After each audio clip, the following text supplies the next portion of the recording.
स्वागत। साथियों, आप सभी जानते हैं उत्तराखंड सरकार ने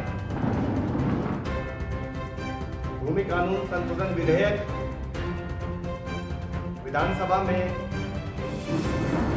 इसको लाया गया है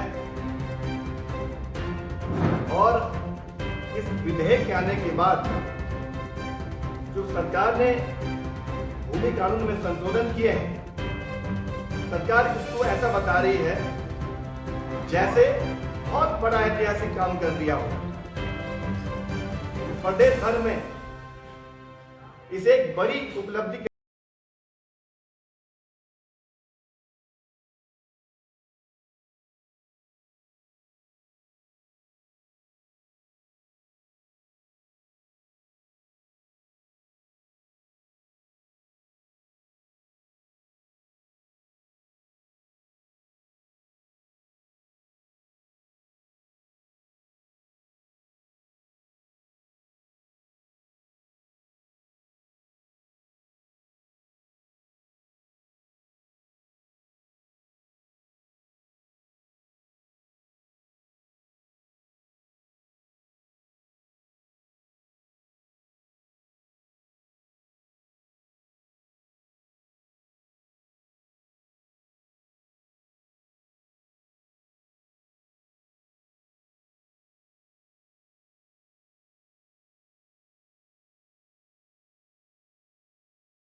केदारनाथ कोई भी व्यक्ति जितनी चाहे जमीनें, बेतहाशा जमीनें यहां खरीद सकता है। कोई भी यहां पर ऐसा प्रतिबंध नहीं लगाया गया है और आपको इस बात को जानकर हैरानी होगी और आप लोगों के संज्ञान में भी होगा।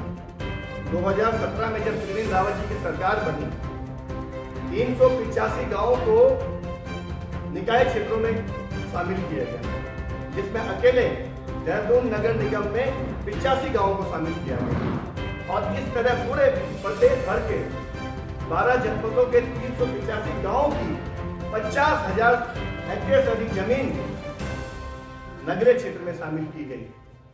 ये चोर दरवाजे सरकार ने खोले हुए हैं भूमाफिया के लिए और सरकार ने कहा है समय समय पर हम नगरीय क्षेत्रों का जो विस्तार होता रहेगा, जो ग्रामीण क्षेत्रों की जमीन नगरीय क्षेत्रों में शामिल होती रहेगी, उसमें जमीन का जो कानून बनाया गया है 250 वर्ग मीटर का, वो वहां पर उसका एक तरह से वो कानून वहां पर लागू नहीं होगा नगरीय क्षेत्र।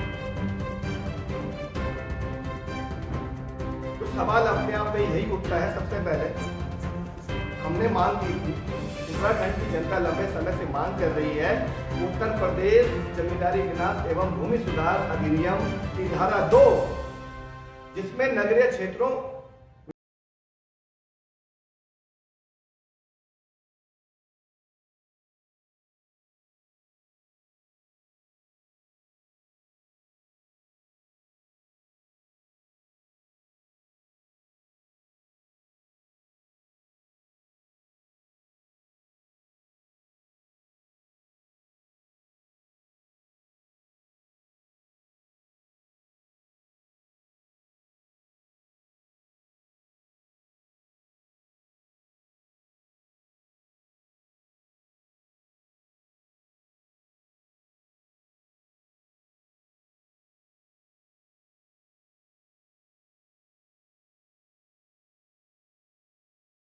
तो ये भू कानून किसके लिए है? आपने गांव के गांव नगर निगमों में, नगर पालिकाओं में, पंचायतों में शामिल कर दिए, तो आप भू कानून ला किसके लिए रहे हैं? ये सवाल मैं आपके माध्यम से धामी सरकार से पूछना चाहता हूं। और मैं तमाम उन विधायकों से भी कहना चाहता हूं, अगर आपका जमीर जिंदा है, अगर आपके अंदर स्वाभिमान है और आपने इस माटी में जन्म लिया है, तो आप इस कानून का विरोध कीजिए। एक भी विधायक अभी तक हमारे संज्ञान में नहीं आया है जिन्होंने इस कानून का विरोध किया हो। सबसे महत्वपूर्ण बिंदु आप लोगों के माध्यम से हम ये कहना चाहते हैं, सरकार जल्द से जल्द भूमि सुधार कानून की जो धारा 2 है उसको तुरंत हटाए। लगातार इस धारा के हरिद्वार और उधम सिंह नगर की जनता को आपने एक तरह से चौराहे पे खड़ा कर दिया। सबसे ज्यादा भू माफिया अगर कहीं सक्रिय है तो हरिद्वार और उधम सिंह नगर। वहां के किसान परेशान हैं, वहां की जमीनें खत्म हो रही हैं, वहां के जो काश्तकारी करने वाले लोग हैं, जो किसानी करने वाले लोग हैं, वो आज वो भी नौकर बनने जा रहे हैं अपनी जमीनों पर। और एक तरह से ये बहुत बड़ी चालाकी के साथ सरकार ने ऐसा किया है। हरिद्वार और उधम सिंह नगर में कानूनों में जो आपने ढिलाई दी है जमीन खरीदने की, जिसका मकसद साफ है, आप इस राज्य में डेमोग्राफी बदलना चाहते हैं। आप चाहते हैं इस राज्य में बाहर से लोग आए, उनकी संख्या बढ़े, ताकि इस पर्वतीय राज्य की अस्मिता खत्म हो जाए। तय मानकर चलिए, हरिद्वार उधम सिंह नगर में जिस तेजी से जनसंख्या आगे बढ़ती रहेगी और बाहर से लोग वहां आते रहेंगे, जमीन खरीदते रहेंगे, तो जो आगे आने वाले समय में परिसीमन होने जा रहा है, तय है कि वहां पर 10 से 12 सीटें और बढ़ सकती हैं। ऐसा होता है तो इस राज्य की जो परिकल्पना की गई थी वो खत्म हो जाएगी। ये हमारे सामने एक गंभीर चुनौती है। इस कानून में सरकार ने एक और प्रावधान किया है, ग्रामीण क्षेत्र में 30 साल के पट्टे पर कृषि भूमि ली जा सकती है। अब आप सोचिए, जो व्यक्ति 30 साल के पट्टे पर कृषि भूमि लेगा,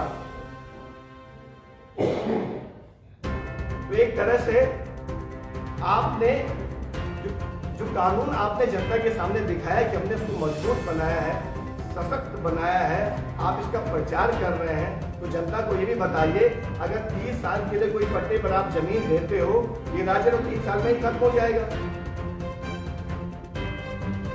चंद सालों में ही बड़े बड़े पूंजीपति, बड़े बड़े माफिया लोग आएंगे और 30 साल की जमीन पट्टे पे ले लेंगे, और जो हमारे लोग खेती किसानी करते होंगे वहां पे वो नौकर बन जाएंगे। आप ऐसे कानून क्यों इस जनता पर थोप रहे हो? एक बहुत गंभीर सवाल है। इस कानून में जितने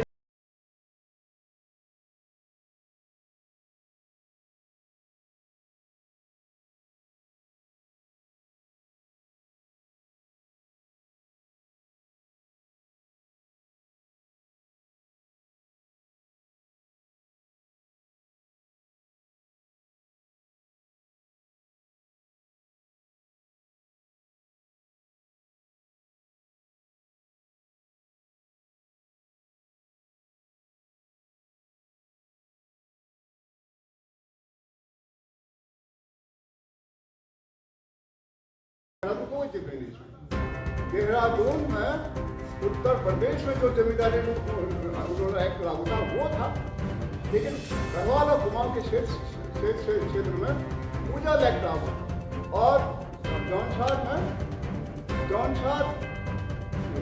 उत्तर प्रदेश जमींदारी and land reform act Uttar Pradesh. आप एक नागरिक पर, एक ही राज्य के एक नागरिक पर एक कानून लगा, दूसरे क्षेत्र के कानून पर आप दूसरा कानून लगाए तो संविधान का उल्लंघन माना जाएगा। अब यहाँ तो क्या है, हरिद्वार और देहरादून में दूसरा कानून लगा रहे हैं, दूसरा कानून लगा रहे हैं। पंकज जी, अभी हाल ही में यूसीसी लागू हुआ है, सरकार उस पर पीठ भी थपथपा रही है अपनी कि समान कानून कर दिया। फिर अब जब दूसरा कानून आता है वो कानून, तब उसी वक्त दो तरफ ये कहा गया पूरे क्षेत्र में लागू होगा, लेकिन अंदर आप क्या कह रहे हैं, हरिद्वार और उधम सिंह के लिए दूसरा कानून और 6 क्षेत्र में, यहाँ तक देहरादून में भी दूसरा कानून। इक्वलिटी ऑफ बिफोर लॉ, कानून के समक्ष बराबर का अधिकार नागरिक है। आप दोनों कानून के संविधान का ये भी एक एनोमली है, विरोधाभास है। इसमें कभी न कभी कोई जिसको फायदा होगा चुप रहेगा, जिसको फायदा नहीं होगा कोर्ट जाएगा। कोर्ट में ये केस चलते रहेंगे सालों तक, जब तक यहाँ सब मामला वारंट हो जाएगा। जब तक सरकार 30 साल में देगा, 30 साल में देखिए एक कानून और है जो आप करने 30 साल के लिए उन्होंने करा। नेचुरल लॉ के तहत, प्रिंसिपल ऑफ नेचुरल लॉ के तहत ये है कि 12 साल, तो पहले 6 साल था और शायद पूजा संशोधन हो गया, 12 साल में आपको उसमें भू स्वामित्व का अधिकार स्वतः मिलेगा। जी बहुत बहुत धन्यवाद। वही भाई एक सवाल है मेरा, वही तो आप कोर्ट जाएंगे इसके खिलाफ, अगर ये पास हो जाता है तो आप कोर्ट जाएंगे। देखिए हम जनता के बीच आएंगे और अगर कानूनी रूप से इसको रोका जा सकता है आप कोर्ट जाएंगे। अभी हम जनता के बीच आएंगे, जनता की राय मशविरा करेंगे और जनता जो भी निर्णय देगी उसके आधार पर मानेंगे। बहुत भाई एक सवाल है मेरा, जिस तरह से हमारे ग्रामीण क्षेत्रों को नगर निगम, नगर पालिका और नगर परिषद के माध्यम से सरकार उनको अपने में मर्ज कर रही है, तो एक समय ये आएगा कि सारी नगर पंचायत और नगर पालिकाएं और नगर निगम हो जाएंगे, फिर भू कानून का वो झुंझुना कहाँ लेके घूमेंगे आप लोग? हम यही तो कह रहे हैं, असल सवाल यही है। सरकार कितनी बड़ी चालाकी कर रही है इस राज्य में भू माफिया को फायदा पहुंचाने के लिए। अब आप देखिए, एक तरफ सरकार कह रही है कि हमने 250 वर्ग मीटर का प्रावधान किया है, जो भी व्यक्ति बाहर से आएगा वो 250 वर्ग मीटर अपने आवास के लिए परिवार में व्यक्ति आजीवन ले सकता है। ये प्रावधान बहुत पुराना है, लेकिन कहाँ लागू होगा? क्या देहरादून में लागू है? क्या ये ऋषिकेश नगर निगम क्षेत्र में लागू है? क्या ये अन्य शहरी क्षेत्रों में लागू है?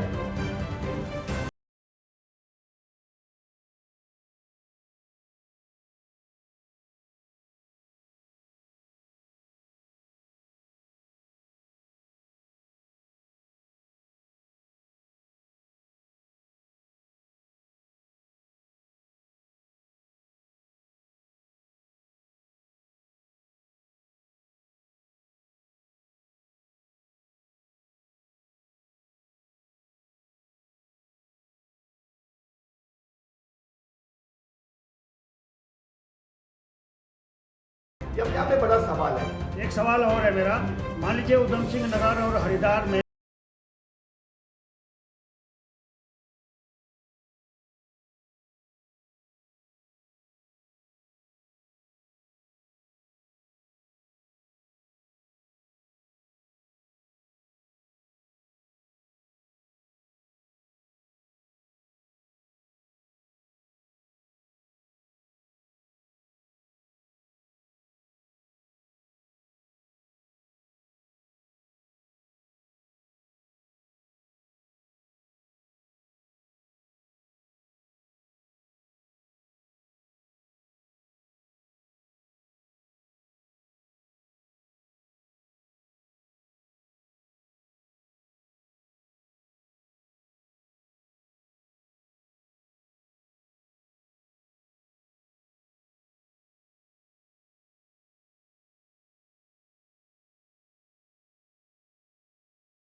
चुना है, जनता के साथ धोखा है, फरेब है।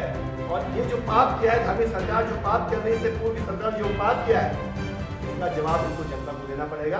हम लोग पूरे प्रदेश भर में जाएंगे, इनकी काली करतूतें, इनके काले कानून जनता के समक्ष। अंतिम सवाल है, क्या ये माना जाए कि ये जो भू कानून आया है सिर्फ ग्रामीण क्षेत्रों के लिए आया है, जिसमें ना तो हरिद्वार है, ना उधम सिंह नगर है, और न ही वो नगर निगम है, न ही वो है, वो इलाके हैं जो अभी यहाँ कैटेगरी में नहीं आते, वहाँ लागू होगा? देखिए, आप मेरा गांव है, ग्रामीण क्षेत्र से हम लोग आते हैं, पूरा इलाके मेरे गांव है। एक व्यक्ति आज तक उस गांव में 250 वर्ग मीटर की जमीन खरीदने नहीं आया। एक भी व्यक्ति क्यों आएगा? उसको उस जमीन से कोई फायदा नहीं।